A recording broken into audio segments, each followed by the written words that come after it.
Écoute-moi bien, si tu veux que ton produit devienne un objet de désir, l'une des meilleures stratégies, c'est de jouer sur la carte de l'exclusivité. Qui de mieux que Rolex pour te montrer comment ça marche? Depuis toujours, ils ont volontairement maintenu une production limitée de leurs montres. Pourquoi? Eh bien, tout simplement parce que moins un produit est accessible, plus il devient désirable. Cette rareté a non seulement créé une demande folle, mais là aussi renforcé l'image de luxe ultime associée à Rolex. Le résultat est simple, les gens ne cherchent pas seulement une montre, ils veulent un symbole de rareté. Pourquoi est-ce que la stratégie d'exclusivité et de rareté fonctionne aussi bien? Continuons avec l'exemple de Rolex. Eh bien, la première des choses, c'est que rareté égale désirabilité. Lorsqu'un produit est difficile à obtenir, il devient tout de suite plus attractif. Les clients veulent ce qu'ils ne peuvent avoir facilement. Ça, tu dois le comprendre. Rolex a parfaitement compris que limiter l'offre crée de la demande. En plus, ça permet de maintenir des prix élevés. Le deuxième point concerne la valorisation de la marque. En produisant moins, Rolex a fait de ses montres non seulement des objets de consommation,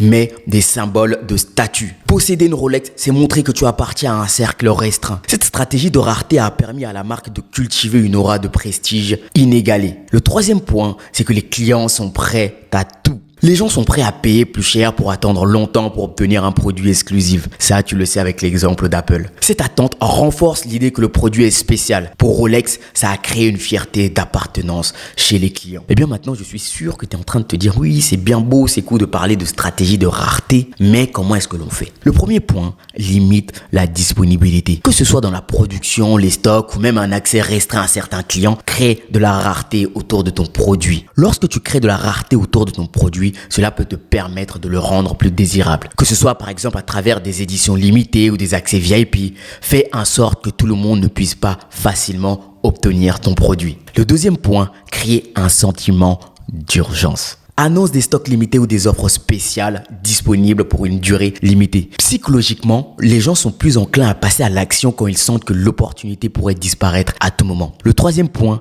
maintiens l'exclusivité. Ne t'éparpille pas trop vite. En contrôlant l'accès à ton produit et en le rendant plus difficile à obtenir, tu crées une image de marque haut de gamme. Ceux qui l'ont se sentent privilégiés et ceux qui ne l'ont pas en rêvent.